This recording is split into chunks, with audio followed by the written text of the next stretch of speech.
اننی انا اللہ لا الہ الا انا فاعبدنی واقم الصلاة لذکری۔ صدق اللہ العظیم۔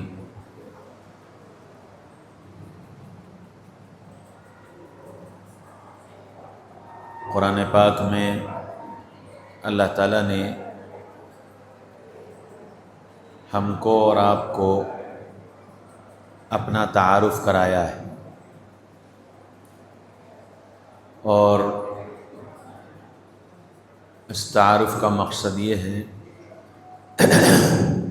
کہ بندے اپنے اللہ کو جانیں اور پہچانیں، اور اس تعارف کا مقصد یہ ہے کہ بندے اپنے اللہ کی عبادت اللہ کو جان کر اور پہچان کر کرنے والے بنیں۔ اللہ تعالیٰ اپنے بندوں کو اپنا فرما بردار دیکھنا چاہتا ہے، اور اپنے بندوں سے اپنی اطاعت اور فرما برداری یہ دیکھنا چاہتا ہے۔ اور جب بندے اللہ کی اطاعت اور اللہ کی فرما برداری کرتے ہیں تو اللہ بے انتہا خوش ہوتا ہے، اور اپنی خوشی کا اظہار اپنے فرشتوں سے کرتا ہے کہ دیکھو یہ میرے بندے میرے سامنے اپنی ناک رگڑ رہے ہیں، میرے سامنے ہاتھ پھیلائے بیٹھے ہیں، مجھ سے معافی مانگ رہے ہیں، مجھ سے اپنی حاجتوں کو کہہ رہے ہیں، اور اللہ کو یہ بات بہت پسند ہے کہ بندہ اپنے اللہ سے مانگے، چونکہ اللہ تعالیٰ ہم سے اور آپ سے محبت کرتا ہے اور بے انتہا محبت کرتا ہے۔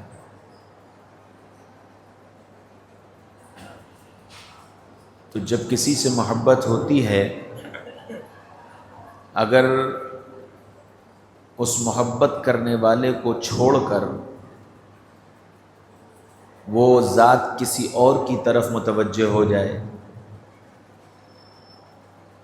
تو محبت کرنے والے کو بے انتہا تکلیف ہوتی ہے۔ جیسے ایک باپ اپنے بیٹے سے محبت کرتا ہے تو اور بے غرض کرتا ہے اور بے انتہا کرتا ہے، تو بیٹا اپنے باپ کو چھوڑ کر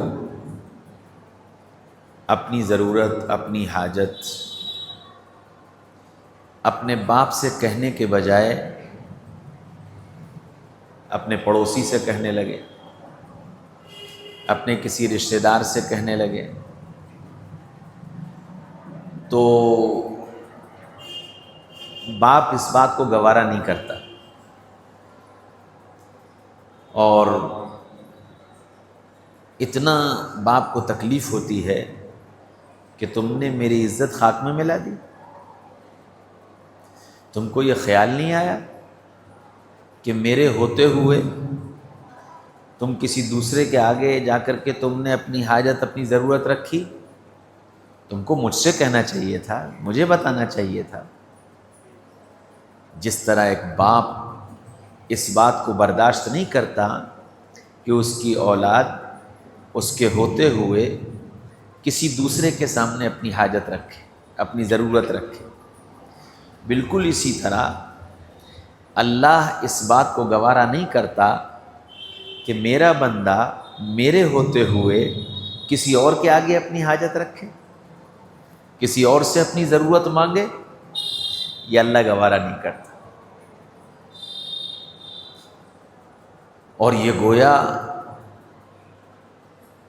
اللہ کی شان میں گستاخی ہے، بے ادبی ہے۔ جیسے ایک باپ کے ہوتے ہوئے اپنے پڑوسی سے اور باپ کے ملنے جلنے والوں سے اپنی حاجت و ضرورت کا مطالبہ کرنا، یہ باپ کی بے ادبی ہے، باپ کی گستاخی ہے۔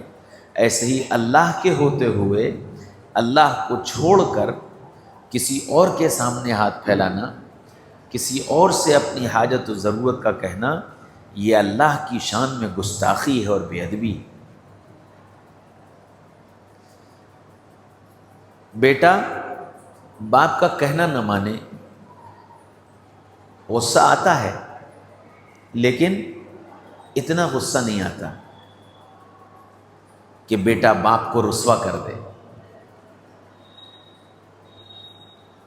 بالکل اسی طرح بندہ اللہ کی نافرمانی کرتا ہے، اللہ کو غصہ آتا ہے، لیکن اتنا غصہ نہیں آتا جتنا جب بندہ اپنے اللہ کو رسوا کرتا ہے۔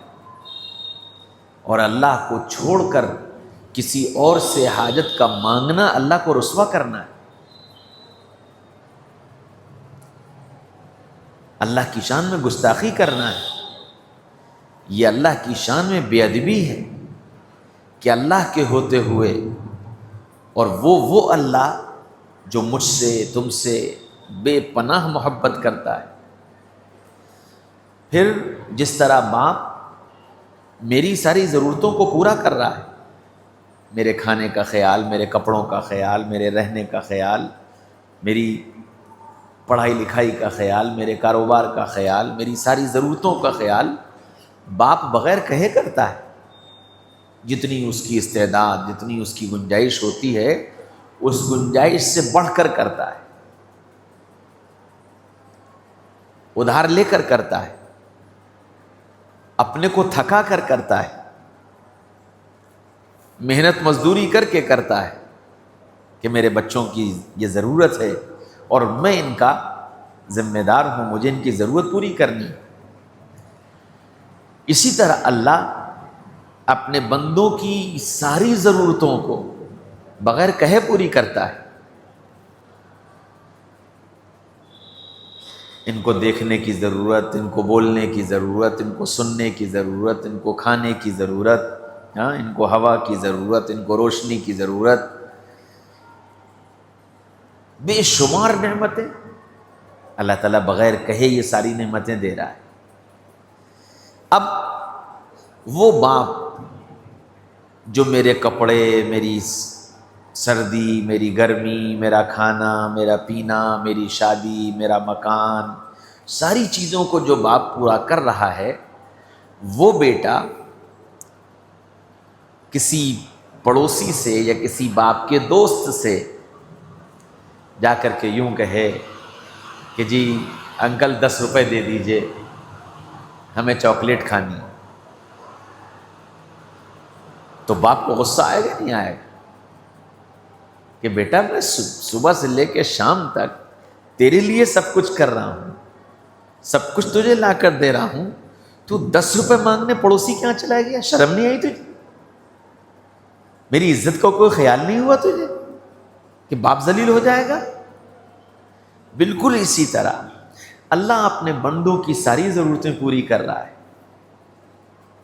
اور پھر یہ اولاد کے لیے کسی کے پاس چلا جائے، یہ کاروبار کے لیے کسی کے پاس چلا جائے، یہ شادی کے لیے کسی کے پاس چلا جائے کہ جی آپ میری شادی کرا دو اور آپ مجھے اولاد دے دو اور آپ میرا کاروبار چلا دو، تو اللہ کو غصہ آئے گا کہ میرے بندے میں تیری ساری ضرورتیں پوری کر رہا تھا، تو مجھے چھوڑ کے کہاں چلا گیا؟ تجھے شرم نہیں آئی؟ غیرت نہیں آئی تجھے؟ اسی وجہ سے فرمایا ان اللہ لا یغفر ان یشرک بہ ویغفر ما دون ذلک، میں سب معاف کر دوں گا لیکن تو مجھے رسوا کرے، تو میری شان میں گستاخی کرے، تو بے ادبی کرے، تو میرے ہوتے ہوئے کسی اور کے آگے ہاتھ پھیلائے، میں اسے معاف نہیں کر سکتا۔ بہت بڑا جرم ہے یہ۔ اسی وجہ سے قرآن میں اللہ تعالیٰ نے بندوں کو اپنا تعارف کرایا ہے، اننی انا اللہ لا الہ الا انا، میں تمہارا اللہ ہوں، میرے علاوہ کوئی تمہارا معبود نہیں، فاعبدنی، اس لیے صرف میری عبادت کرو، میرے سامنے سر جھکاؤ۔ جب اللہ نے یہ تعارف کرایا تو پھر بندوں سے یہ کہلوایا ایاک نعبد و ایاک نستعین، اے اللہ ہم صرف تیری عبادت کرتے اور تجھی سے مدد چاہتے ہیں۔ یہ اس تعارف کا جواب ہے جو بندوں سے دلوایا گیا کہ جب اللہ نے یہ کہا صرف میری عبادت کرو تو پھر بندوں سے یہ کہلوایا کہ تم یہ کہو کہ ہم صرف آپ ہی کی عبادت کرتے ہیں، ہم صرف آپ ہی سے مدد چاہتے ہیں۔ یہ تعارف اسی لیے کرایا گیا کہ بندے اللہ کا در چھوڑ کر ادھر اور ادھر نہ بھٹکیں، ادھر اور ادھر نہ بھاگیں، ایک اللہ سے اپنا تعلق قائم کرنا اور اللہ کے سامنے اپنی حاجتوں اور ضرورتوں کو رکھنا، اپنے مسائل کو اللہ کے سامنے پیش کرنا۔ اب ہم کیسے رکھیں، اللہ کے سامنے کیسے رکھیں، یہ بھی قرآن نے بتا دیا۔ فَاسْأَلُوا أَهْلَ الذِّكْرِ إِن كُنتُمْ لَا تَعْلَمُونَ، تم نہیں جانتے ہو جاننے والوں سے پوچھو، وہ بتائیں گے۔ کن سے پوچھیں؟ جاننے والے بھی کون سے؟ جاننے والے تو بہت سارے ہیں دنیا میں جاننے والے بہت سارے ہیں، تو کون سے جاننے والوں سے پوچھیں؟ فرمایا وَاتَّبِعْ سَبِيلَ مَنْ أَنَابَ إِلَيَّ ثُمَّ إِلَيَّ مَرْجِعُكُمْ فَأُنَبِّئُكُمْ بِمَا كُنتُمْ تَعْمَلُونَ۔ ان سے پوچھو، ان کے پیچھے چلو جو اللہ کے سامنے انابت اختیار کرنے والے۔ انابت کہتے ہیں اللہ کے سامنے رونے دھونے والے، اللہ کے سامنے اپنے آپ کو عاجز ذلیل کر دینے والے، اللہ کے بن جانے والوں سے اپنی حاجتوں اور ضرورتوں کے بارے میں پوچھو کہ ہم اپنے اللہ سے کیسے ان چیزوں کو مانگیں اور کیسے ہم اپنا تعلق اللہ سے بڑھائیں اور کیسے ہم اپنے آپ کو اللہ کا بندہ بنائیں، یہ ان سے پوچھو۔ پھر ان بندوں کی صفات بیان کی کہ جو بندے ایسے ہیں جو اللہ کے سامنے رونے دھونے والے ہیں وہ کیسے ہوں گے؟ فرمایا رجال لا تلہیہم تجارت ولا بیع عن ذکر اللہ۔ ایک تو ان کی شان یہ ہوگی کہ وہ تجارت کریں، خرید و فروخت کریں، آپس میں بات چیت کریں، معاملات کریں، آئیں جائیں، کچھ بھی کر رہے ہوں دنیا میں، ان کی وہ ساری مشغولی ان کو ان کے اللہ سے غافل نہیں کرتی۔ وہ تجارت کرتے کرتے بھی اللہ کو یاد رکھتے ہیں، وہ ہنسی مذاق کرتے کرتے بھی اللہ کو یاد رکھتے ہیں، وہ لین دین کرتے کرتے بھی اللہ کو یاد رکھتے ہیں۔ ایسے لوگ جو اللہ سے تعلق رکھنے والے ہیں، اللہ کو یاد کرنے والے ہیں، ان کی اتباع کرو۔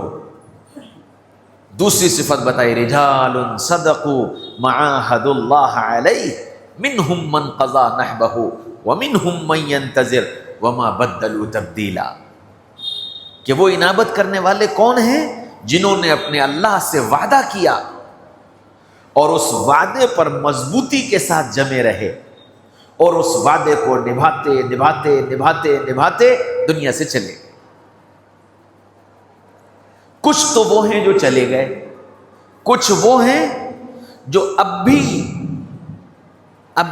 ان وعدوں کے پورا ہونے کے انتظار میں، کہ میں نے اپنے اللہ سے یہ وعدہ کیا ہے کہ آپ کا بندہ بن کر جیوں گا، آپ کی عبادت کروں گا، آپ کی اطاعت و فرما برداری کروں گا، آپ کے نبی کے طریقے پر چلوں گا، آپ کو راضی کروں گا، آپ کی اطاعت و فرما برداری والی زندگی گزاروں گا۔ یہ جو وعدے کیے ہیں وہ ان وعدوں کے پورا کرنے میں لگے ہوئے ہیں اور اس انتظار میں ہیں کہ میری زندگی ان وعدوں کو پورا کرتے کرتے اپنی آخری منزل کو پہنچ جائے تاکہ میرے یہ وعدے پورے ہو جائیں۔ وما بدلوا تبدیلا، اور یہ وہ لوگ ہیں جن کے اندر ذرہ برابر ڈگمگاہٹ نہیں ہے اپنے اللہ سے تعلق میں اور اپنے اللہ سے کیے گئے وعدوں کو پورا کرنے میں، ان کے اندر ذرہ برابر ڈگمگاہٹ نہیں، بڑی مضبوطی کے ساتھ وہ اپنے اللہ کے اوامر پر جمے ہوئے ہیں اور جن چیزوں سے اللہ نے روک دیا ان سے اپنے آپ کو روکے ہوئے ہیں، جو وعدے اللہ تعالیٰ سے انہوں نے کر لیے وہ ان وعدوں کو پورا کر رہے ہیں۔ ان سے پوچھو کہ اللہ سے تعلق کیسے قائم ہوگا۔ تیسری جگہ فرمایا تتجافا جنوبہم عن المضاجع یدعون ربہم خوفا وطمعا، ایسے لوگوں سے اپنا تعلق قائم کرو جو راتوں کو جن کے پہلو بستروں سے علیحدہ رہتے ہیں،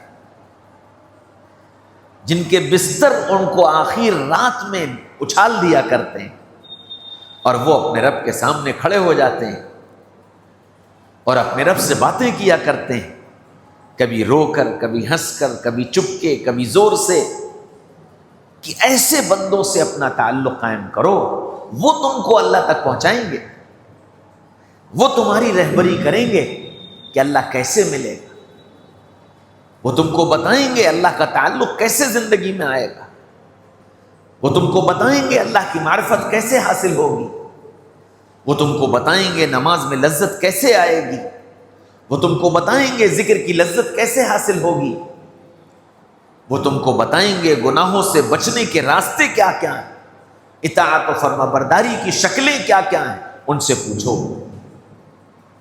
کہ ان ساری چیزوں کا مقصد بندے کا اپنے اللہ سے تعلق کا قائم ہونا اور اس بندے کا دنیا میں بندہ بن کر جینا ہے۔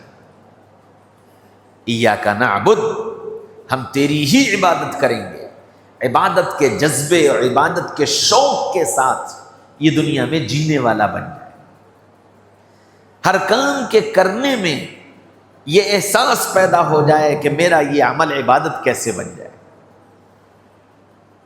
اللہ تعالیٰ نے یہ جو ہم کو حکم دیا نا، فَاعْبُدْنِی، میری عبادت کرو، اور پھر دوسری جگہ فرمایا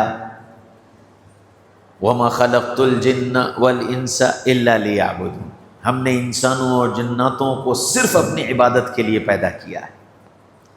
اب یہ جو جملہ ہے نا کہ صرف عبادت کے لیے پیدا کیا ہے، یہ جملہ یہ بتاتا ہے کہ دنیا میں کوئی عمل ایسا نہیں ہے جو اللہ کی عبادت نہ بن سکے، کوئی عمل ایسا نہیں، کیونکہ اگر ایسا ہوتا تو اللہ یہ حکم نہ دیتے، اور اگر کوئی ایسا عمل ہے تو نعوذ باللہ قرآن غلط ہو جاتا۔ تو پتہ یہ چلا کہ دنیا میں کوئی عمل ایسا نہیں ہے جو عبادت نہ بن سکے۔ تو پہلے تو یہ حکم دیا کہ میری عبادت کرو، پھر یہ بتایا کہ میں نے تمہیں کو صرف عبادت کے لیے بھیجا ہے، پھر ہم سے یہ کہا کہ یہ اقرار کرو کہ ہم صرف آپ ہی کی عبادت کریں گے۔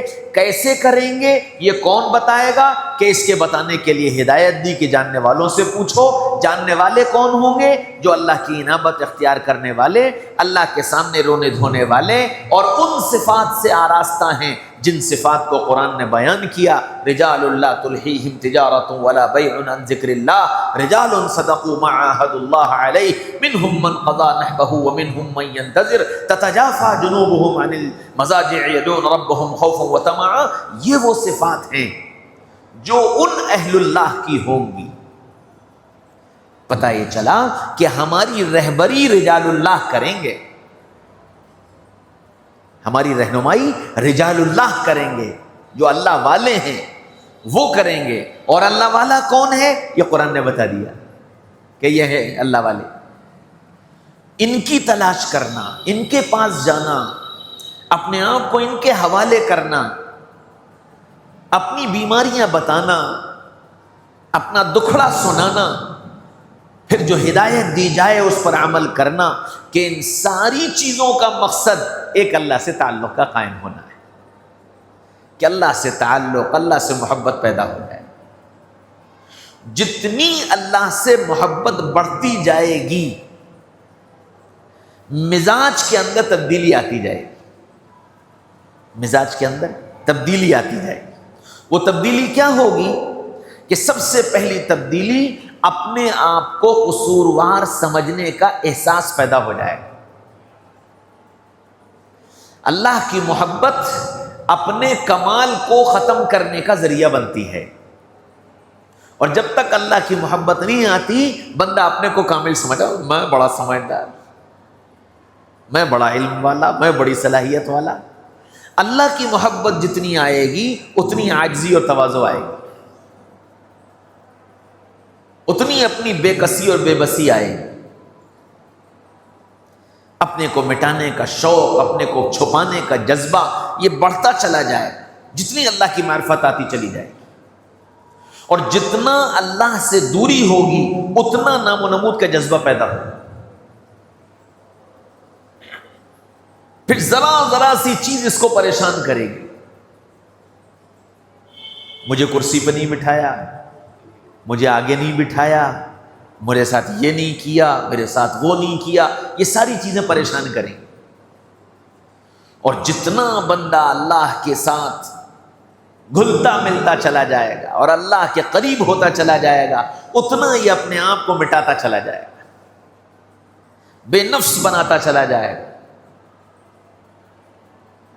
پورے اہل اللہ کی تاریخ کو اٹھا کر کے پڑھیے، اللہ والوں کے حالات کو اٹھا کر کے پڑھیے، ان کی زندگیاں اٹھا کر کے دیکھیے کیسا انہوں نے اپنے آپ کو اللہ کے لیے فنا کر دیا۔ پھر ظاہر بات ہے کہ تم بادشاہ سے محبت کرو گے اور بادشاہ تم سے محبت کرے گا تو ظاہر بات ہے کہ پھر وہ بادشاہ اپنے دربار میں تذکرے کرے گا، بادشاہ اپنے مقربین میں تذکرے کرے گا، بادشاہ اپنی رعایا کو بتائے گا کہ فلاں میرا مقرب۔ اب وہ پھر ہمیں نہیں کرنی پڑے گی کوشش، پھر اللہ تعارف کرائے گا۔ ہاں حدیث شریف میں آتا ہے کہ جب بندہ اللہ سے محبت کرنے لگتا ہے تو اللہ تعالیٰ فرشتوں سے کہتے ہیں، اے فرشتوں، فلاں کا بیٹا فلاں فلاں جگہ مجھ سے محبت کرتا ہے، میں بھی اس سے محبت کرتا ہوں، تم سب بھی اس سے محبت کرو۔ اب سارے فرشتے محبت کرنے لگتے ہیں اور گویا یہ اعلان ہوتا ہے سارے فرشتوں میں کہ یہ کون ہے، کہ یہ مقربین میں سے، یہ اللہ والوں میں سے۔ پھر جبریل کو حکم ہوتا ہے کہ جاؤ اور زمین پر جا کر اعلان کرو کہ انسانوں، فلاں بندہ فلاں کا بیٹا میں اس سے محبت کرتا ہوں، آسمانوں پر فرشتے اس سے محبت کرتے ہیں، جبریل میں بھی اس سے محبت کرتا ہوں، تم سب بھی اس سے محبت کرو۔ اللہ لوگوں کے دل میں محبت ڈال دیتے، دیوانہ وار لوگ کھنچے چلے آتے ہیں، لوگ اس کا خوبیوں سے تذکرہ کرتے ہیں، لوگ اس کو عزت دیتے ہیں، لوگ اس کو اپنا بڑا سمجھتے ہیں۔ یہ سب اللہ کی طرف سے ہوتا ہے، اس میں اس بندے کا ذاتی کوئی دخل نہیں ہوتا، اس بندے کا ذاتی کوئی دخل نہیں ہوتا۔ اور جتنا اس بندے کے ساتھ یہ اکرام ہوتا ہے اور یہ محبتوں کی بارش ہوتی ہے، یہ اتنا زیادہ اللہ کے قریب ہوتا چلا جاتا ہے۔ ہائے یہ کیا ہو رہا ہے، یہ کیا ہو رہا ہے، میں کیسا ہوں اور اللہ کا معاملہ میرے ساتھ کیسا ہے، میرے ساتھ اتنا اکرام، میرے ساتھ اتنا انعام، میرے ساتھ اتنی محبت، میرے ساتھ اتنا کرم، اللہ میں اور اس کے مقابلے میں میں کیا کر رہا ہوں، میری زندگی کیسی، میرے اعمال کیسے، میری غفلت کیسی۔ اس کی نگاہ اپنی غلطیوں پر جانے لگتی، اور یہی دلیل ہوتی ہے کہ یہ بندہ اللہ سے قریب ہو رہا ہے۔ اور جب آدمی یہ سمجھنے لگے کہ میں تو اس کا اہل ہوں اور بلکہ میں تو اس سے زیادہ کا تھا، مجھے کم ملا، سمجھ لو کہ گڑبڑ ہے۔ جب یہ احساس پیدا ہونے لگے کہ جی نہیں، میں تو اس سے زیادہ کا اہل تھا، میرا اکرام اس سے زیادہ ہونا چاہیے تھا، مجھے عزت اس سے زیادہ ملنی چاہیے تھی، مجھ کو اس سے زیادہ پوچھا جانے چاہیے تھا، اگر یہ احساس پیدا ہو رہا ہے تو یہ خطرناک ہے کہ اس کا مطلب یہ کہ ابھی دل میں اللہ کی محبت کا چراغ نہیں جلا ہے، یہ دنیا اور دنیا کی چیزوں کے پیچھے بھاگ رہا ہے۔ اور مقصود ساری چیزوں کا، چاہے وہ عبادات ہوں، چاہے وہ مجاہدات ہوں، چاہے وہ مراقبے ہوں، اور چاہے وہ ذکر اور اذکار کا اہتمام ہو، ان سب کا مقصود جو ہے وہ اپنے اللہ کا تعلق مل جانا ہے، اللہ کی اطاعت کا زندگی میں آ جانا ہے، اللہ سے محبت کا رشتہ قائم ہو جانا ہے۔ اور اتنی محبت کا آ جانا، اتنی محبت کا آ جانا کہ اپنے اللہ کا نام لینے میں مزہ آنے لگے۔ زندگی میں گناہ کوئی ہو جائے تو اس گناہ پر بے چینی شروع ہو جائے، اس گناہ پر پچھتاوا ہونے لگے، اس گناہ پر دل میں تلملاہٹ پیدا ہو جائے کہ یہ کیا ہو گیا، یہ تو نے کیا کر دیا، سوچ تیرے ساتھ اللہ کا کیا معاملہ اور تو کیا کر رہا ہے، یہ احساس پیدا ہو جائے۔ مقصود ہے یہ اللہ سے محبت کا، مقصود ہے ان ذکر اور اذکار کا، مقصود ہے اس تہجد کا اور مجاہدے کا کہ میرا اپنے اللہ سے ایسا تعلق پیدا ہو کہ غلطیوں پر، گناہ پر ندامت ہو، پچھتاوا ہو، نہ کرنے کا عزم ہو، ارادہ ہو، یہ ساری چیزیں دل کے اندر پیدا ہو رہی ہوں اور یہ اللہ سے مانگا جا رہا ہو کہ اللہ مجھے بچا لیجئے، مجھے بچا لیجئے۔ اللہ تعالیٰ پھر اس بندے کو ترقیات سے نوازتے ہیں، پھر یہ آگے بڑھتا ہے۔ جیسے جیسے اللہ کی محبت آتی چلی جائے گی، اس کو دوسروں کی خوبیاں نظر آئیں گی اور اپنی کمیاں نظر آئیں گی، اور جب دوسروں کی خوبیاں نظر آئیں گی تو خوبیوں پر کوئی غصہ نہیں کیا کرتا ہے، خامیوں اور کمیوں پر غصہ کیا کرتا ہے، اور جب اپنی کمیاں نظر آئیں گی تو پھر یہ اپنے کو ملامت کرے گا، اپنے اندر ندامت اور شرمندگی پیدا ہوگی۔ اور اگر یہ احساس نہیں پیدا ہو رہا ہے، دوسروں کی کمیاں نظر آ رہی ہیں، تو ظاہر بات ہے کہ جب دوسروں کی کمیاں نظر آئیں گی تو دوسروں پر غصہ آئے گا، دوسروں پر غصہ آئے گا، اور اپنے کمال کو دیکھے گا تو اپنے کمال کو دیکھنے کی وجہ سے اپنے اندر اکڑ اور اطراحٹ پیدا ہوگی،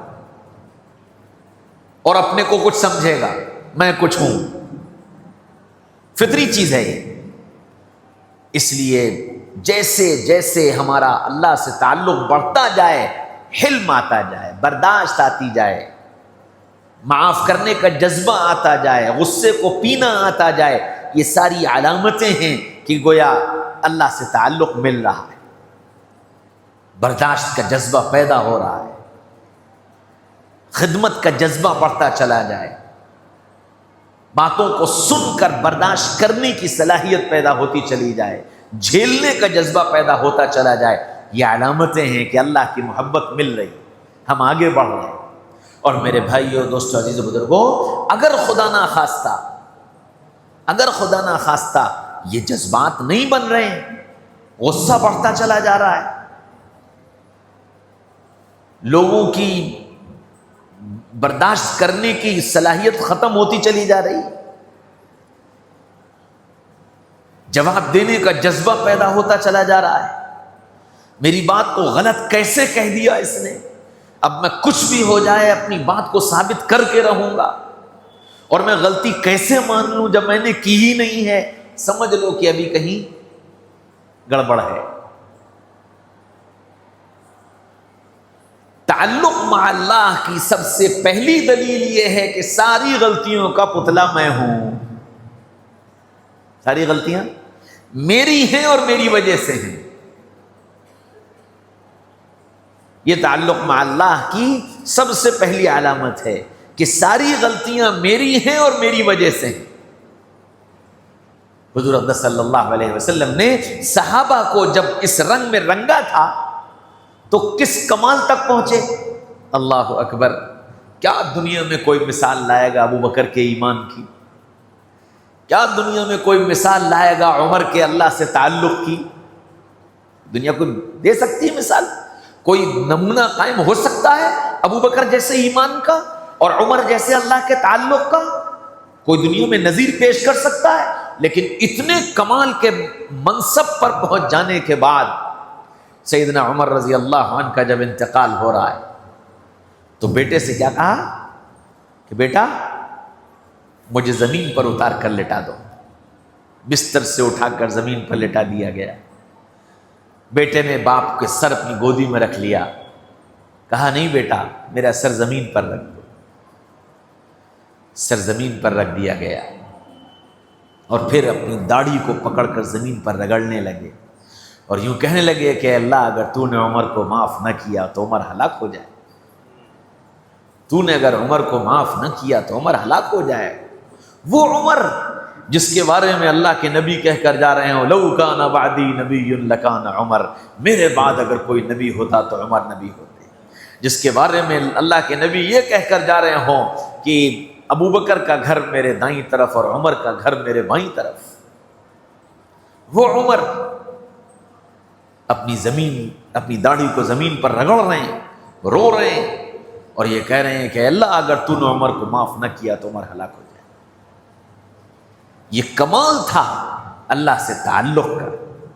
سیدنا ابوبکر صدیق رضی اللہ عنہ جن کے لیے جبریل اللہ کا سلام لے کر کے آ رہے ہیں، یا رسول اللہ ابو بکر سے ہمارا سلام کہہ دیجئے، پوچھئے ان سے کہ وہ راضی ہیں۔ اللہ کہہ رہا ہے، اللہ کہہ رہا ہے کہ ابو بکر سے پوچھئے وہ راضی ہیں۔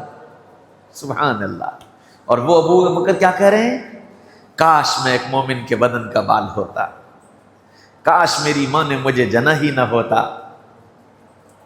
کاش میں گھاس کا تنکا ہوتا۔ حضرت عائشہ رضی اللہ عنہا جن کو بشارت دے دی گئی، جن کو بتا دیا گیا کہ جنت کی نبی پاک صلی اللہ علیہ وسلم کی ازواج میں، جنت کی بیویوں میں عائشہ جنت میں رسول اللہ کی بیوی ہے، وہ عائشہ یہ کہہ رہی ہیں کہ اگر قیامت کے میدان میں مجھ سے حساب لے لیا گیا تو عائشہ ہلاک ہو جائے گی۔ کس کمال درجے کا ایمان تھا۔ پتہ یہ چلا کہ تعلق جتنا بڑھتا جائے گا، اللہ سے محبت جتنی بڑھتی جائے گی، اتنا اللہ کا ڈر اور اپنی بے حیثیتی، اپنی بے وقعتی کا احساس اور جذبہ پیدا ہوتا چلا جائے۔ میں کچھ نہیں ہوں، میری کوئی حیثیت نہیں، کمال میرا نہیں ہے، کمال اللہ کا ہے، تعریف میری نہیں ہے، تعریف اللہ کی ہے، بڑائی میری نہیں ہے، بڑائی اللہ کی ہے، عظمت میری نہیں ہے، عظمت اللہ کی ہے، محبت میری نہیں ہے، محبت اللہ کی ہے۔ یہ جذبہ پیدا ہوتا چلا جائے۔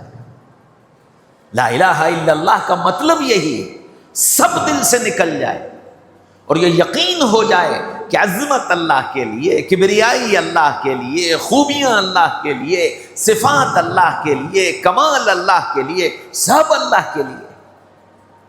کوئی تعریف اگر میری کر رہا ہے تو وہ میری تعریف نہیں ہے، میرے اللہ کی تعریف۔ کوئی اگر میری بڑائی بیان کر رہا ہے تو وہ بڑائی میری نہیں ہے، میرے اللہ کی بڑائی ہے۔ یہ مقصود ہے اللہ سے تعلق، مطلوب ہے یہ سارے مجاہدات کا اور ساری قربانیوں کا اور ساری عبادات کا اور سارے ذکر کا اور ساری تہجد کا صرف اور صرف مقصد یہ ہے کہ میرے دل کے اندر اپنے اللہ کی عظمت، اپنے اللہ کی بڑائی، اپنے اللہ کی محبت، اپنے اللہ کی اطاعت، اپنے اللہ کی فرما برداری، اس کے جذبات ہر دن بڑھتے چلے جائیں اور ہر قدم پر یہ احساس پیدا ہو میں کیا کر رہا ہوں اور اللہ کا میرے ساتھ کیا معاملہ ہے۔ خدا کی قسم، ہم اگر اللہ تعالیٰ کے انعامات کو، احسانات کو اپنی زندگی سے اگر موازنہ کریں گے تو ہم تصور نہیں کر سکتے ہیں کہ اللہ کے ہم پر کتنے انعامات ہماری لغزشوں، ہمارے گناہوں اور اس سے آگے بڑھ کے کہیے کہ ہماری بغاوتوں کے باوجود اللہ کے انعامات ہم پر برس رہے ہیں۔ حقیقت یہ تھی کہ جس گندگی کے اندر اور جن جرموں کے اندر ہم زندگی گزار رہے ہیں، انصاف کا تقاضا یہ تھا کہ اللہ چوراہے پر کھڑا کر کے ہم کو رسوا اور ذلیل کر دیتا۔ حقیقت تو یہ تھی کہ ہم کسی کو منہ دکھانے کے لائق نہ رہتے، حقیقت تو یہ تھی، لیکن واہ رے کریم اللہ، واہ رے کریم اللہ، میری ساری برائیوں پر، میرے سارے کرتوتوں پر، میری ساری غلطیوں پر اس نے ایسی ستاری کی چادر ڈال دی، ماں باپ تک کو نہیں پتہ چلنے دیا، بھائی بہنوں کو نہیں پتہ چلنے دیا، بیوی کو نہیں پتہ چلنے دیا، یاروں دوستوں کو نہیں پتہ چلنے دیا، جس سے ہم نے خود اپنی برائیاں اگل دی ہیں ضرور انہیں پتہ چل گیا، رب نے تو کسی کو بھی نہیں بتایا، کسی کو بھی نہیں پتہ چلنے۔ اور یہاں تک کہ کہا کہ میرے بندوں، اگر تم سے کوئی گناہ ہو گیا، اگر تم سے کوئی غلطی ہو گئی تو تم اسے لوگوں کے سامنے کیوں بیان کرتے؟ میں نے تو تمہاری غلطی چھپا لی ہے، میں نے تو تمہاری غلطی پر پردہ ڈال دیا ہے، پھر تم کیوں اپنے آپ کو رسوا کر رہے ہو؟ کیسی محبت ہے کہ میرا بندہ رسوا نہ ہونے پائے۔ اس اللہ نے اتنا انعام اور اتنا اکرام فرمایا ہے۔ اب جب اپنی زندگی کا موازنہ اللہ کی طرف سے ملنے والے احسانات اور انعامات سے کریں گے، تب سمجھ میں آئے گا کہ ہم کچھ بھی نہیں ہیں، کوئی حیثیت نہیں۔ اچھا، پھر اپنی عبادات پر غور کر لو۔ آدمی کے اندر اکڑ کہاں سے پیدا ہوتی ہے؟ اکڑ پیدا ہوتی ہے جب اللہ اسے کچھ کرنے کی توفیق دے دیتا ہے، تو اکڑ پیدا ہوتی ہے، چاہے مال آ جائے اور چاہے اعمال آ جائیں۔ مال آتا ہے تو اس کی اکڑ آتی ہے، اور اعمال آتے ہیں تو اس کی بھی اکڑ آتی ہے۔ مال آئے گا تو یہ لوگوں کے اندر اپنی اکڑ، میں بڑا پیسے والا ہوں، میں بڑا یوں ہوں، میں یوں چنا ہوں، میں چنی ہوں، میں ایسا ہوں، میں ویسا۔ اور اعمال آئیں گے تو ان کی بھی اکڑ آئے گی، میں تہجد پڑھتا ہوں، میں اشراق پڑھتا ہوں، میں یہ کرتا ہوں، میں یوں کرتا ہوں، میں رات کو اتنا جاگتا ہوں، میں ایسی تسبیحات پڑھتا ہوں، میں ایسے وظیفے کرتا ہوں، یہ اکڑ آئے گی۔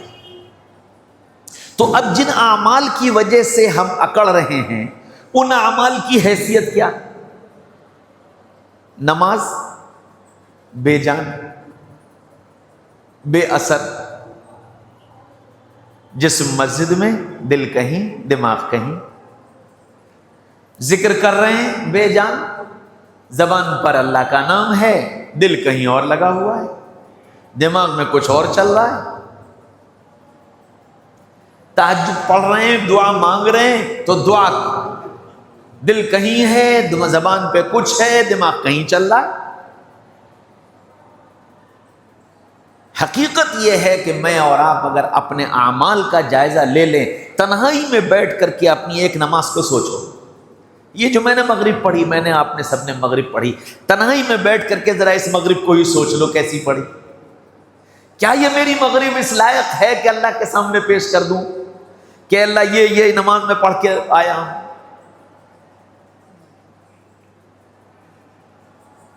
میں ذکر کر رہا ہوں، میں نے کتنا ذکر کیا، کیا یہ میرا ذکر اس لائق ہے کہ میں اللہ کے سامنے پیش کر دوں کہ اللہ یہ دیکھیے میں نے اتنا ذکر کیا؟ غفلتوں کے ساتھ، کوتاہیوں کے ساتھ، ٹوٹے پھوٹے اعمال جو اللہ نے توفیق دے رکھی ہے اس کے کرم سے کر رہے ہیں جیسے تیسے۔ میرے بھائیو، دوستو، عزیزو، بزرگوں، وہ نماز جس پر اللہ کے یہاں سے مسائل حل ہوتے ہیں، اللہ والوں کی زندگیاں بیت گئیں وہ 2 رکعت نماز بنانے کے لیے، کہ 2 رکعت نماز ویسی بن جائے۔ ہمارے دادا رحمت اللہ علیہ 12 سال کی عمر سے، 12 سال کی عمر میں حضرت تھانوی رحمت اللہ علیہ کے پاس گئے تھے۔ 12 سال کی عمر سے اور اپنے انتقال تک 75 سال کی عمر میں انتقال ہوا۔ حضرت تھانوی کے پاس گئے، مولانا وسیع اللہ صاحب کے پاس گئے، ڈاکٹر عیسیٰ صاحب کے پاس گئے، مولانا زکریا صاحب کے پاس گئے، اور ان سب کے پاس جا کر صرف ایک بات کہی، میری نماز ٹھیک کرا دیجیے، میری نماز ٹھیک کرا دیجیے، میری نماز ٹھیک کرا دیجیے، سب سے یہی ایک بات۔ اب ذرا سوچو کہ کون سی وہ نماز تھی جس کو وہ بنانا چاہ رہے تھے۔ بہت پرانی بات نہیں کر رہا میں، صحابہ کی بات نہیں کر رہا ہوں، اس زمانے کی بات کر رہا ہوں۔ جب آپ میں سے کئیوں نے دیکھا بھی ہوگا دادا کو ہمارے، کہ ان کے پاس جا جا کر کے میں اس لیے آیا ہوں کہ میری نماز ٹھیک کرا دو، میں اس لیے آیا ہوں کہ میری نماز ٹھیک کرا دو۔ اور ہر ایک یہ کہہ رہا ہے کہ ہاں یہی اصل چیز ہے، یہی اصل چیز ہے، لیکن سب آگے بڑھا رہے ہیں، سب آگے بڑھا رہے ہیں۔ تو آپ سوچو اب میری تمہاری نماز کا کیا حال، کیسی نماز؟ صحابہ کی نماز، سینکڑوں واقعات آپ نے سنے پڑھے، لیکن واقعہ برائے واقعہ پڑھا ہے ہم نے۔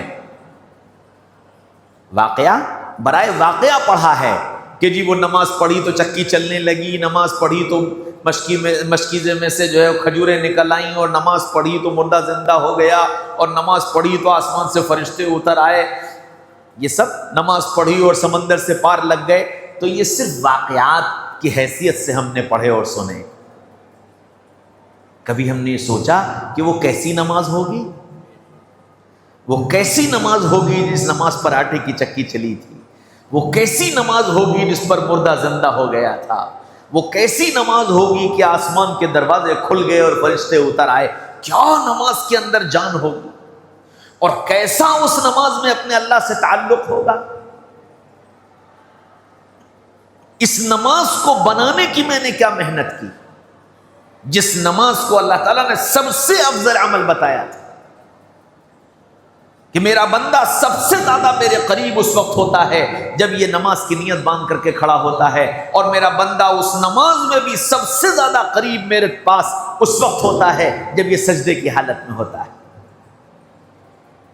کتنی مرتبہ ایسے سجدے مجھے ملے کہ ان سجدوں میں جا کر کے اپنے اللہ کی یاد آئی ہو، اور اس سجدے میں پڑھ کر کے میری آنکھوں سے آنسو نکل آئے ہوں، اور یہ خیال آیا ہو کہ رب تیری چوکھٹ پہ آ کے پڑ گیا، اور میں نے اپنی ناک تیرے سامنے رگڑنا شروع کر دی، اور میں نے اپنا سر تیرے سامنے رکھ دیا. اب تو مجھ پر پیار کی نگاہ ڈال دے، اور اب تو مجھ پر محبت کی نگاہ ڈال دے. کتنی مرتبہ زندگی میں ایسا سجدہ ملا. رسم ہے، فرض پڑھ لو، سنت پڑھ لو، نفل پڑھ لو، اشراق پڑھ لو، تہجد پڑھ لو، اوابین پڑھ لو، سب رسم پوری ہو رہی. میں یہ نہیں کہتا کہ یہ سب بیکار ہے، بالکل کچھ نہ ہو، صرف ہاتھ باندھ کر کے کھڑے ہو جاؤ، وہ بھی دربار میں مقبول ہے، وہ بھی مقبول ہے.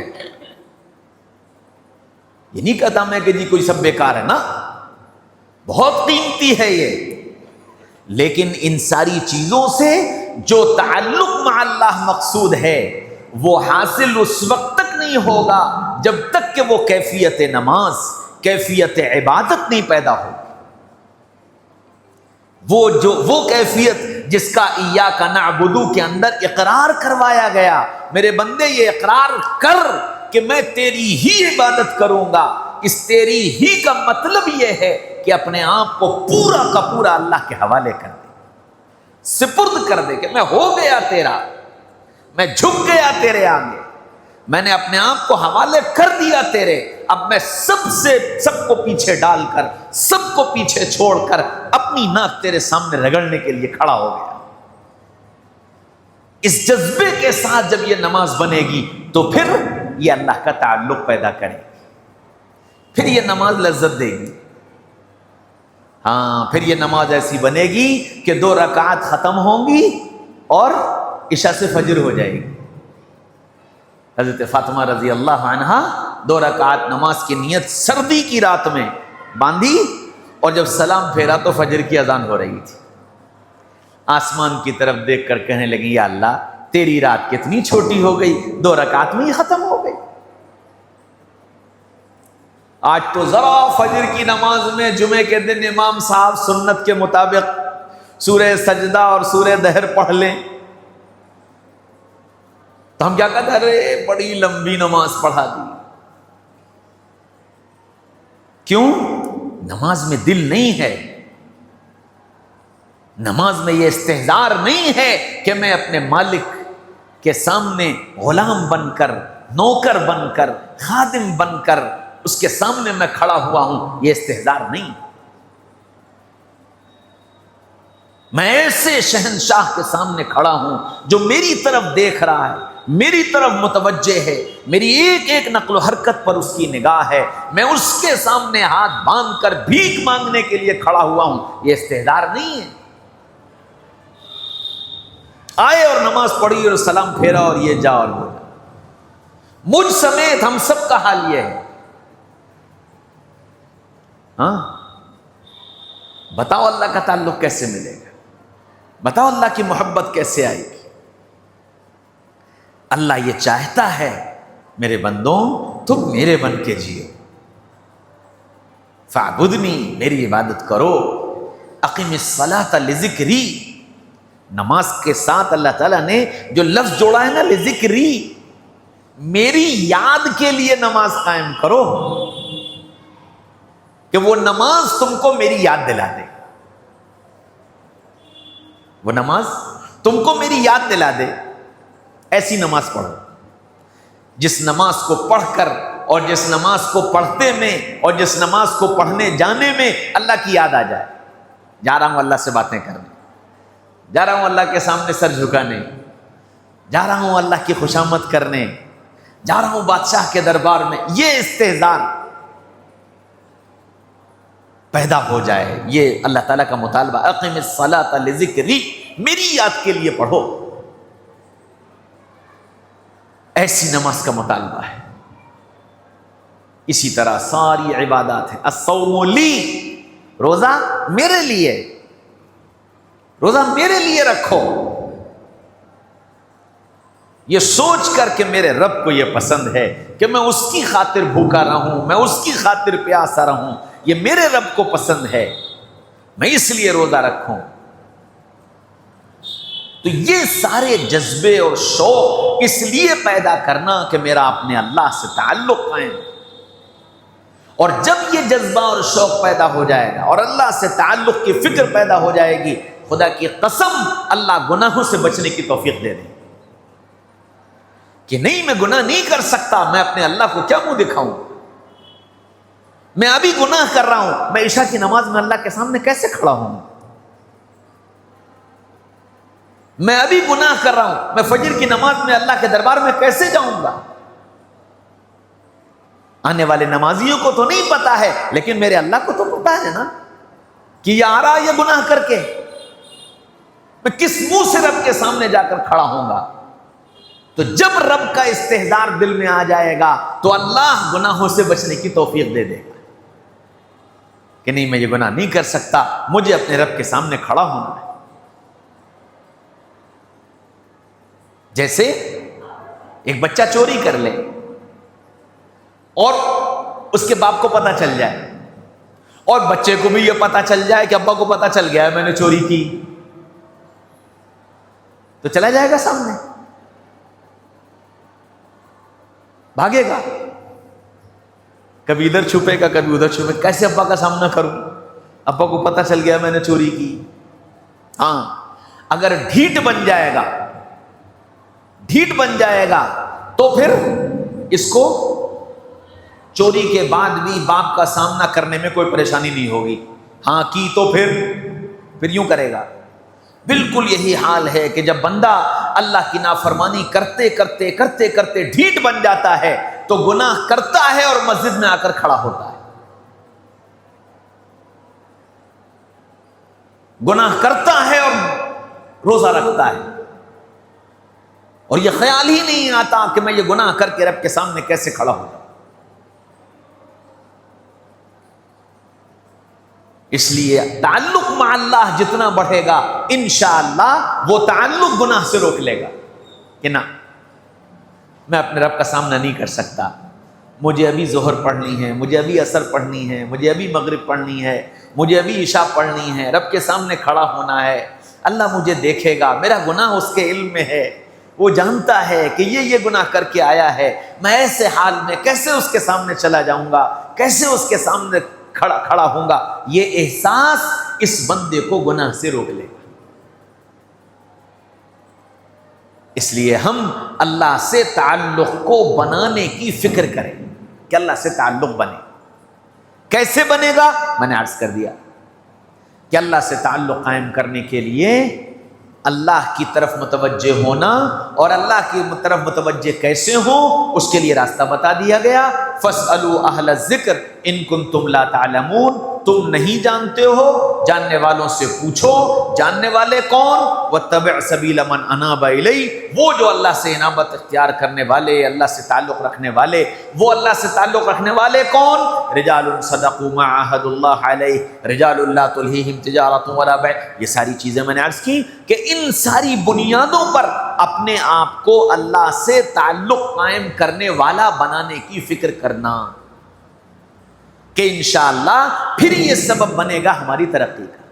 پھر یہ سبب بنے گا ہماری کامیابی کا، پھر یہ سبب بنے گا ہماری اصلاح کا، پھر ہمارے اندرون کی اصلاح ہوگی، پھر اندر سے غصہ نکلے گا، اندر سے عجب نکلے گا، اندر سے کبر نکلے گا، اندر سے غیبتیں نکلیں گی، اندر سے نخوت نکلے گی، یہ ساری چیزیں اندر سے نکلتی چلی جائیں گی، صفائی ہوتی چلی جائے گی، ہوتی چلی جائے گی، اور پھر اللہ تعالیٰ اپنے بندوں میں شمار فرما لیں گے، اپنے بندوں میں شمار فرما لیں گے، اور بندہ بن کر اگر زندگی گزار کر چلے گئے تو کل قیامت کے میدان میں اللہ اپنے بندوں میں شمار فرما کر اپنے عرش کا سایہ عطا فرما دیں گے۔